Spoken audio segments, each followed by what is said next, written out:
దినమే నీ శుభదినం, ఆనందించి నే స్తుతించెదను.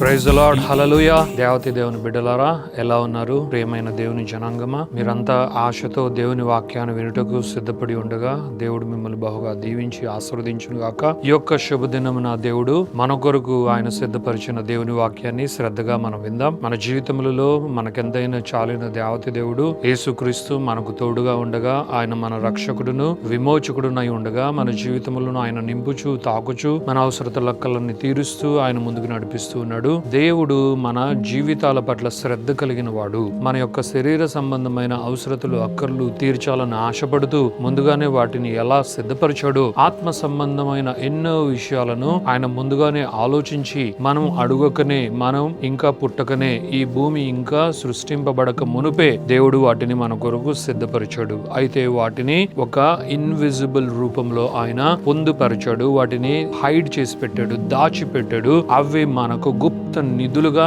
దేవత దేవుడు అనుగ్రహించాడు. అదే జీవ గ్రంథంలో ఉన్న దేవుని వాక్యము. దేవుని నామానికి మహిమ కలుగునట్లుగా మీరు ప్రతిదినము కూడా స్తుతి చెల్లించి ఆయనకు కృతజ్ఞతాస్తుతులు చెల్లించి ఈ విషయమై మీరు ఎంతగానో దేవుని యందు ఆనందించెదరుగాక. దేవుని నామాన్ని బట్టి ఆయన ఈ విధముగా ఈ కార్యక్రమం ద్వారా ఎన్నో విషయాలను మీకు తెలియపరుస్తూ, మీ ఆత్మీయ జీవితాన్ని సంతృప్తి పరుస్తూ, మీ ఆత్మీయతను ఆయన వృద్ధి చెందిస్తూ, మిమ్మల్ని ఆయన నిలకడగా మెలకుగా ఉంచిన దేవుడుగా ఆయన మీ ముందు నిలబడగా మీరు ఆయన మహిమపరచవలసిందిగా దేవత దేవుడు కోరుకుంటూ ఉన్నాడు. ఈ విధముగా ఈ యొక్క కార్యక్రమము ఇంకనూ ముందుకు కొనసాగి వెళ్ళిపోను గాక. మరి ఆయన మన కొరకు ముందుగా సిద్ధపరిచింది ఏంటి? అది వాక్యమును ఆయన జీవాహారము అన్న యొక్క ఏర్పాటులో వాక్యాన్ని ఆయన అనుగ్రహించాడు. మరి ఈ యొక్క జీవాహారమును దేవుడు మనకు సిద్ధంగా ఉంచగా, మన ఎదుట ఉంచగా, మన జీవితంలో దానిని అత్యధికమైన శాతంలో దాన్ని దేవుడు ఉంచగా,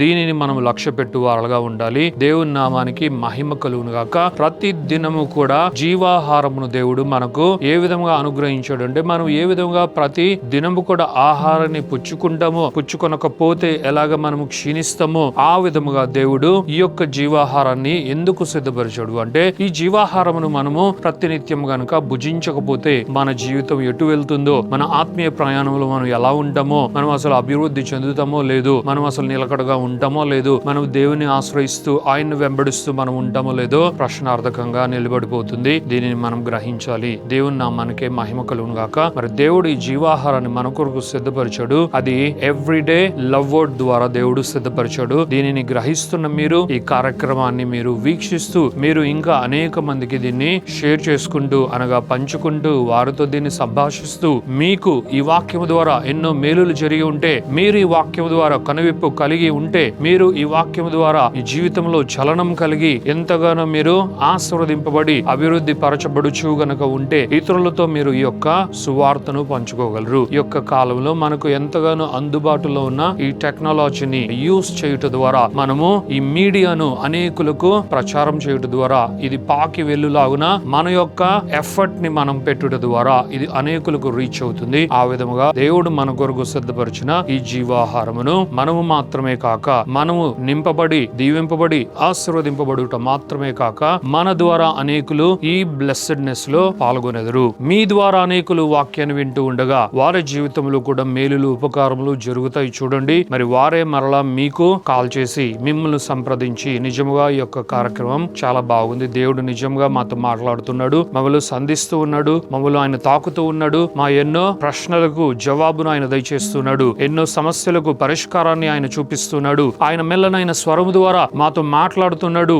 ఈ విధముగా ఈ యొక్క సమాచారాన్ని ట్రాన్స్ఫర్ చేసినందుకు మీకు ధన్యవాదములు అని చెప్పే యొక్క పరిస్థితి కూడా వస్తుంది. దేవుని నామానికే మహిమ కలుగును గాక. ఈలాగున ఈ యొక్క దర్శనాన్ని దేవుడు శాంసన్ సంతోష్ మినిస్ట్రీస్ ద్వారా ఓపెన్ చేసి ఉండగా, ఇది ప్రతి ఒక్కరు కూడా ఉపయోగించుకోవలసిందిగా దేవత దేవుడు కోరుకుంటూ ఉన్నాడు. దేవుని నామానికే మహిమ ఘనత ప్రభావాలు కలుగును గాక. మరి ఇది ఎంత శ్రమతో ఏ ప్రయాసలతో దీనిని ఈ విధముగా దేవుడు సమకూర్చి మీ వద్దకు తీసుకుని వస్తూ ఉండగా దీనిని నిర్లక్ష్యం చేయకుండా శ్రద్ధ కలిగి మీరు లక్ష్య పెట్టగలిగితే దేవుని వాక్యం ఎప్పుడు కూడా ప్రియమైన దేవుని జనాంగమా మీ వద్దకు వచ్చినప్పుడు ఒకవేళ మీకు మీరుగానే దేవుని వాక్యాన్ని మీరు అంతగా దాన్ని లెక్క పెట్టట్లేదేమో, అయితే వాక్యమే మీ దగ్గరకు వచ్చినప్పుడు అప్పుడైనా సరే దానిని మనము లెక్క పెట్టాలి. అప్పుడైనా సరే దాన్ని గనక మనం లక్ష్య పెట్టగలిగితే దేవుడు మనల్ని డిఫరెంట్ వేస్ తో డైవర్స్ మేనర్స్ తో ఆయన మనల్ని టచ్ అయ్యేవాడుగా ఉన్నాడు. దేవుని నామానికే మహిమ కలుగును గాక. దేవుడు ఆయన స్ట్రైట్ గా నీతో మాట్లాడాలని కోరుకునే దేవుడు. అయితే నీవు వినని పక్షమున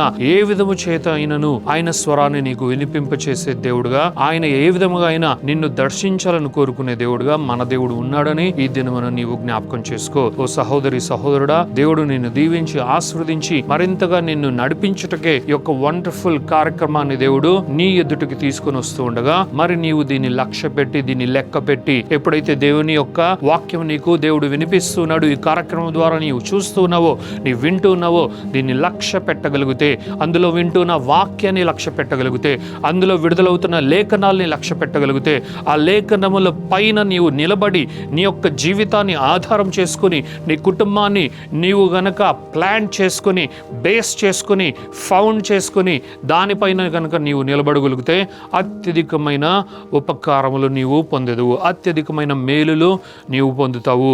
మరి అన్నిటికన్నా ముఖ్యముగా ఈ జీవాహారము ద్వారా నీ ఆత్మీయ జీవితము కుంటుపడకుండా అది కొనసాగుతుంది. అది ముందుకు కొనసాగడం మాత్రమే కాదు, నీవు వృద్ధి చెందుతావు. ఎలాగున అనగా అంచెలంచెలుగా అది 30దంతలుగాను 60దంతలుగాను 100ంతలుగాను నీ ఆత్మీయ స్థితిలో నీవు వృద్ధి చెందదువు. పైగా నీవు ఈ విధముగా వృద్ధి చెందుట మాత్రమే కాదు ప్రియమైన దేవుని కుమారుడు కుమార్తె, అనేకులకు నీవు ఆశీర్వాదకరంగా ఉండగలవు. అనేకులకు ఒక నీవు దిక్సూచిగా ఒక రోల్ మోడల్ గా కూడా నీవు ఉండగలవు. ఎందుకంటే నిన్ను దేవుడు రక్షించి ఎన్నుకొని ఆయన రాజ్యంలోనికి చేర్చుకున్నది ఆషామాషగా కాదు, అది ఆయన ప్రణాళిక, అది ఆయన గొప్ప ఉద్దేశం. ఇర్మియా 29:11 ఆయన అంటూ ఉన్నాడు కదా, నేను నీ కొరకు ఉద్దేశించిన సంగతులు నేను ఎరుగుదును, వాటిని నేను మరచిపోలేదు. దేవుడే మన కొరకు ఉద్దేశాలను డిజైన్ చేసిన వాడు. అయితే నేను డిజైన్ చేసి వేరే కాంట్రాక్ట్ కంపెనీకి ఇచ్చాను, మరి వారు గుర్తు పెట్టుకున్నారు లేదో అని దేవుడు అనట్లేదు, కానీ నేనే డిజైన్ చేశాను. నీ జీవితమునకు అయిన గొప్ప ప్రణాళికలు నేనే వాటిని తయారు చేశాను, సిద్ధపరిచాను. అయితే వాటిని జ్ఞాపకం చేసుకుంటున్న దేవుడును కూడా నేనే అని దేవత దేవుడు ఈ సందర్భముగా తెలియపరుస్తున్నాడు. మరి నీ జీవితం దేవుని యొక్క చేతిలో పదిలముగా ఉండగా, నీవు దేవుని సన్నిధిలో సురక్షితముగా ఉండగా, నీవు దేవుని కనుదృష్టిలో ఉండగా, నీ జీవితంలో ఆయన గొప్ప ప్రణాళికలు ఉద్దేశములు ఈ యొక్క దినమున ఈ యొక్క సంవత్సరమున గొప్పగా నెరవేర్చబడాలి అంటే నీవు ఆయన వాక్యాన్ని లక్ష్యపెట్టుదానుగా ఉండాలి. నీవు ఆయన లేఖనములను పఠించాలి, వాటిని చదవాలి. ఎంతగా చదవాలి అంటే అవి హృదయములో నాటబడాలి, అవి నీ యొక్క హృదయం అనే పలక పైన వ్రాయబడేంతగా నీవు వాటిని చదివి ధ్యానించి ముందుకు నడవాలి. దేవుడు నిన్ను గొప్పగా దీవించునుగాక. ఈ యొక్క సంవత్సరము అత్యధికమైన దీవెనలతో ఆశీర్వాదములతో నిన్ను దేవుడు నింపునుగాక. ఈ ఇర్మియా 29:11 వాక్యాన్నైనా సరే గట్టిగా పట్టుకుని, అవును నిజమే, దేవుడు ఈ సంవత్సరం నా కొరకు గొప్ప ప్రణాళిక కలిగి ఉన్నాడు. ఈ దినమున మరొక్కసారి దేవుడు దాన్ని జ్ఞాపకం చేస్తున్నాడు. నన్ను ఆయన జ్ఞాపకం చేసుకుంటున్నాడు. నేను ఆయన చేతిలో ఉన్నాను అని ఆయన జ్ఞాపకం చేసుకుంటూ ఉన్నాడు. నేను ఈ యొక్క కార్యక్రమాన్ని వీక్షిస్తూ ఉండగా ఈ సువార్తను నేను విని దానిని ఎంతగానో వెంబడించదును, దీనిని నేను నిర్లక్ష్యం చేయను. ఇక మీదట నేను నిజముగానే నా దేవుడు నా కొరకు కలిగి ఉన్న ఈ ప్రణాళికలు నేను తెలుసుకుంటాను. ఇవన్నీ కూడా నిజముగా నా జీవితంలో అవును ఆమేన్ అన్నట్లుగా ఉన్నాయి. ఇవి నా జీవితంలో నెరవేర్చబడాలి అని నేను కోరుకుంటూ నా విశ్వాసాన్ని కలిగి నేను నిజముగా వీటిని ఫలభరితముగా చేసుకుంటాను అని నీవు ముందుకు నడవాలని దేవుడి యొక్క సందర్భముగా నిన్ను కోరుకుంటున్నాడు. నీకొక అలర్ట్ కాల్ గా దేవుడు ఈ దినమున నీతో మాట్లాడుతున్నాడు. ఇప్పటి వరకు ఈ కార్యక్రమాలు ఎన్ని జరిగినా ఈ వాక్యాలు దేవుడు ప్రతి రోజున నీకు వినిపింపచేస్తున్నా, ఒకవేళ అంతగా నీవు వాటిని వీక్షిస్తున్నా లెక్క పెట్టగా, ఒకవేళ వింటూ ఉన్నా పెడచెవిని పెడుతూ ఉన్న స్థితిలో ఉంటే ఈ దినమున నిన్ను నువ్వు కరెక్ట్ చేసుకోమని, నిన్ను నీవు దేవుని యొక్క స్థితిలోనికి పొజిషన్ చేసుకోమని దేవుడు ప్రేమపూర్వకముగా ఆహ్వానిస్తున్నాడు. దేవుడు నిన్ను నీ కుటుంబాన్ని గొప్పగా దీవించి ఆశీర్వదించునుగాక. ప్రార్థించుకుందాం. Thank you father, thank you Jesus, thank you holy spirit God. దేవ మీకు వందనాలు, యేసయ్య మీకు వందనాలు, పరిశుద్ధాత్మ దేవ మీకు మహిమ ఘనత ప్రభావం చెల్లిస్తున్నాం. మా ప్రియమైన బిడ్డలందరినీ బ్లెస్ చేస్తున్నాం దేవ. ఎంతగానో శ్రద్ధగా వినుచు వారి యొక్క నాయన జీవిత జీవితములను కట్టుకుంటున్న ప్రతి ఒక్క బిడ్డ యేసు నామములో దీవింపబడి ఆశీర్వదింపబడుదురుగాక. మరి ఎవరైతే ఈ దినమున పరిశుద్ధాత్మని చేత ఇదిగో తండ్రి దిద్దబడుచున్నారో వారు తిరిగి మరల వారి జీవితములను కట్టుకుంటూ ఈ వాక్యాన్ని నిర్లక్ష్యముగా కాక ఈ ప్రయాసను నాయన వారు లెక్కపెట్టి ఈ నాయన మీరు చేయించున్న ఈ యొక్క గొప్ప నాయన ఇదిగో తండ్రి వండర్ఫుల్ నాయన ప్రోగ్రామ్ని ఈ యొక్క వాక్కును లేఖనములను నాయన మీ బిడలు లెక్కపెట్టి వాటిని ప్రయోజనకరంగా యేసు నామములో చేసుకునేదిగాక దేవాని బ్లెస్ చేస్తూ నాయన నిజముగా ఇర్మియా 29:11లో మీరు చెప్పినట్లుగా మీ ఉద్దేశములు గొప్పవి, మీ ప్రణాళికలు గొప్పవి, అవి మీరే జ్ఞాపకం చేసుకుంటూ మీరు మాకు కూడా జ్ఞాపకం చేస్తున్నారు నాయన. అందును బట్టి మీకు కృతజ్ఞతాస్తుతులు చెల్లిస్తూ యేసు నామములో మా ప్రియమైన బిడ్డలందరూ గొప్పగా బ్లెస్ అయ్యేదరుగాక. ఇదిగో తండ్రి జీవాహారమును మీరు మాకు విత్తుచున్నారు, జీవాహారమును సమృద్ధిగా మీరు మా కొరకు సిద్ధపరచురు. దీనిని మీ బిడ్డలు లక్ష్య పెట్టి లెక్క పెట్టి దీనిని నాయన వెంబడించెదరుగాక. దేవాన్ని బ్లెస్ చేస్తూ వినిచున్న ప్రతి ఒక్కరు కూడా ఇక మీదట గొప్ప ఆత్మీయ మేలులు నాయన ఉపకారములు పొందుదురుగాక.